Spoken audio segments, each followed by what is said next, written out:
Mabo. Tulad ng nabanggit ko kanina, galing kayo sa online show ng GMA. Anong pakiramdam na nag-desisyon ng management na ipalabas na kayo mismo sa GMA starting Sunday?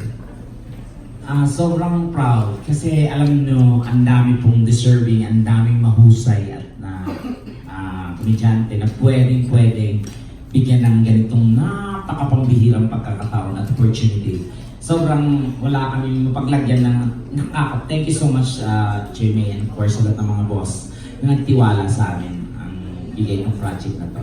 Yes, ayun. Sa akin naman, ay natural na pakiramdam. Kinabahan ako agad-agad kasi hindi ko ni sa hinagap, hindi ko nakita po na aabot kami sa ganito ni Tekla, pero binigay kaya isang malaking pagkakataon ito, kaya grateful talaga kami sa kapuso sa mga boss namin na pinagtiwalaan nila kami na mula sa online ilalagay na kami sa television para mas malaking audience pa ang aming mga kasaya. At saka to think na hindi po kami magkakasama ni Dubai. Wala po kami rapport before. Hindi ko siya kilala. Baga, kilala kami kasi magkaiba kami ng comedy bar eh. Wala kami, hindi kami nagkasama sa isang show. So parang, hoy, Ubay, Tekla, dito ka. Pinagsama kami, nagulat kami na nag-drive kami ng ganon. Pagka mag-open ako ng idea na gano'n, nakaka-drive si Donita tuloy. Kasi of course, Donita my partner. Di ba? Yun naman ang totoo talaga. At andito siya ngayon. Donita, andali lang ha.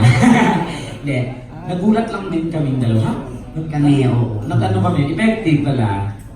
Happy naman kami ito. Siyempre, ng bongga-bongga. Thank you po. Follow up, since nabanggit yung si Donita, din yung question ng karamihan dito kanina sa table. Of course, Bubay is napakahusay na komensyante. Pero, Tekla, associated ka kay Donita. Bakit hindi si Donita ang kinuha partner mo? I don't know kung sino pwedeng sumagot. Donekla. Okay. Bakit? Donekla yun. Ito kasi ay nabuo tong show na to. Kumbaga, during that time, parang jobless ako. Kumbaga, yun yung time. And honestly, yun yung kung katotohanan. Yun po yung time na natanggal ako sa Wawawin. So, wala po akong choice kundi to look job.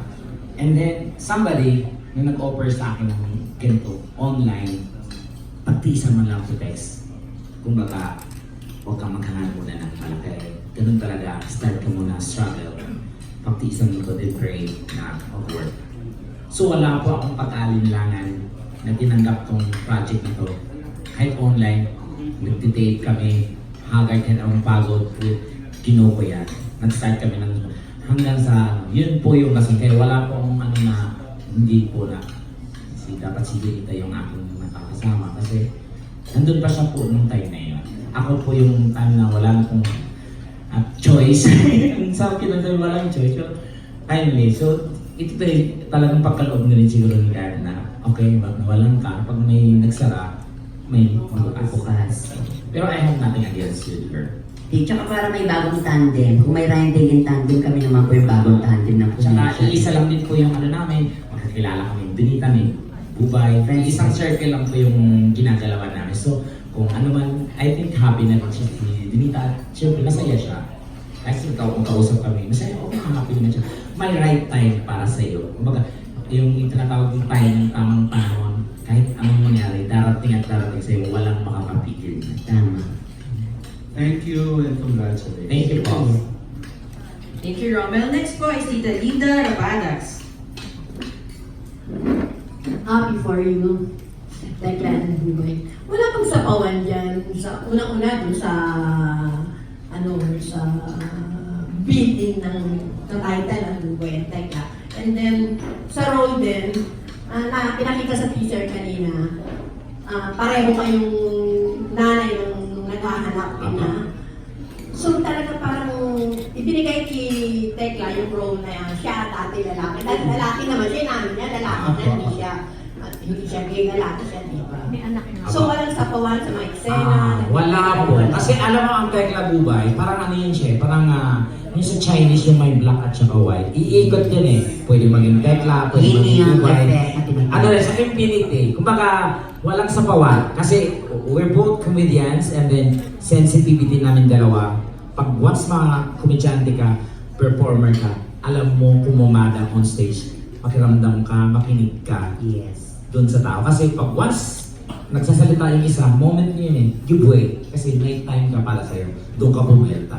Kaya nag-ride kayo pareho kasi wala, yun yung tinatawag na wala kang sapawan. Ay, ba't may ganito wala?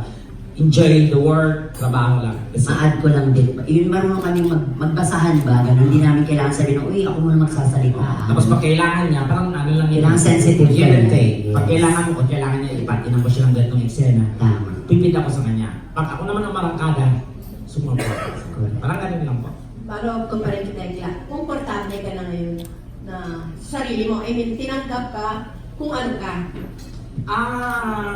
Syempre, oo naman. Di ba? Umaga, ako na nakakatawa. Minsan naaasiwan na rin ako sa sarili ko ano ito ginagawa ko. Pero for the sake, this is my bread and butter. So, I have to do this. Kasi nag-try na ako nagpanlalaki, mukha akong construction worker. So, ito siguro, diba? Why not? Kung bakit mag-ano ka lang ng gano'n, may napasaya ka naman, may maganda na idolo naman.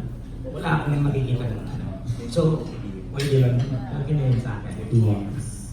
Sa'yo Bubay, okay naman. Yung, eto ka na, kumbaga, doon dinagdagan mo na naman mga trabaho mo, di ba? Makakapag-unang hirit ka pa ba? May Bubay and Tekla show ka pa?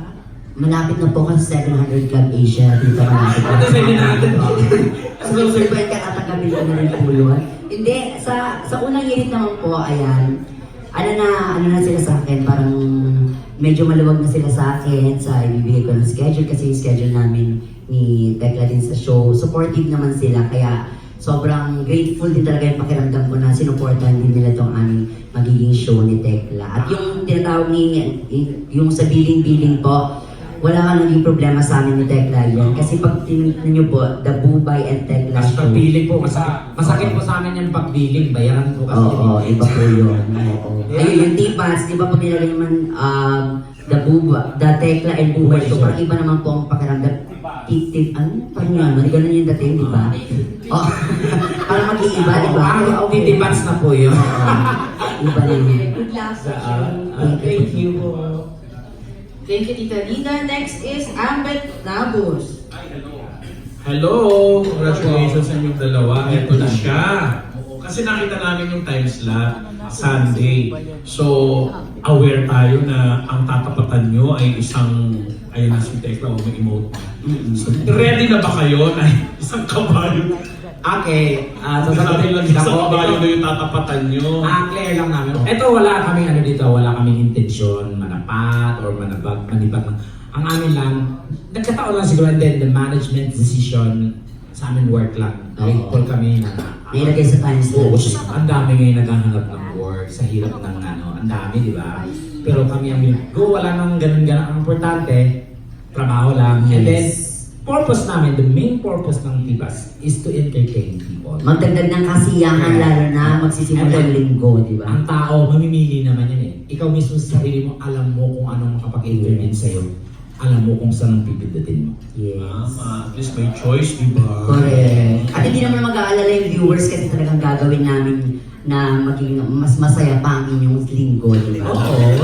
Yun ang Alam asa. namin sa sarili, nung in-offer niya sa amin to, and I said na, ano po ba ang anak ko? Oh my God, pader po ang babanggain namin dito, pero syempre, give time for us na makapag-prepare. Yes.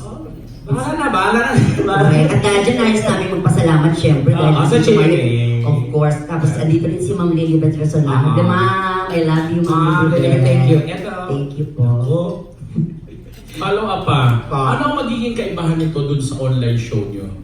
Ayun, yung kanina, mamimigay kami ng pa-premyo. Ito mas more on same format din siya, pero mas ito pina-enhance, pinabongga, at mas entertaining. Tama. At Kasi- may pagkakataon yung ating ang ating mga viewers na makasama namin sila, hindi lang kami sa studio mag Yung online kasi namin medyo bitin factor yun eh. So ang daming tanong yung mga viewers, ay sayang, ay ganito, sana ganyan. So ito, this is binigay ng ano na talagang ito, nilatag na namin para everything maparish, maidlapag namin lahat ang gusto ng tao. Ayun. Paano yung collaboration ninyong dalawa? collaboration. Minsan pag ano po yung collaboration?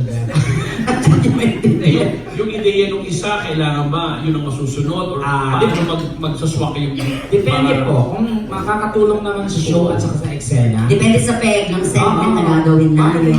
Open po kami lahat sa suggestion o like ako nagsasuggest ako, what if kung ganito, ganyan. Then there, open po kami, wala po kami, nag-iisip lang kami sa ganun. Wala. Bukod sa pagpapatawa, may mga iba pa kayong gagawin sa show.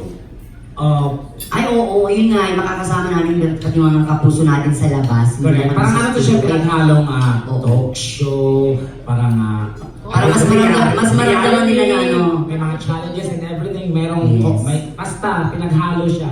Mararamdaman nila na kasama sila sa show, hindi lang sila basta nanonood. Correct. Oo. So, pangmasa talaga to. Kasi baga, wala tong, parang hanggang sa pinaka-sulok ng Pilipinas, lulusubin namin para Kung may chance makapag ibang bansa kami, pupunta rin po kami. para matingnan natin yung other side na nakakatawa sa mga Pilipinas. So masasabi nyo, ready na kayo? Ay, already Ready na. na. Nakaplatsado na kami mga damit. Handang-handa na. Very Oh, good. Good yes. luck and congratulations. Thank you. Kuya.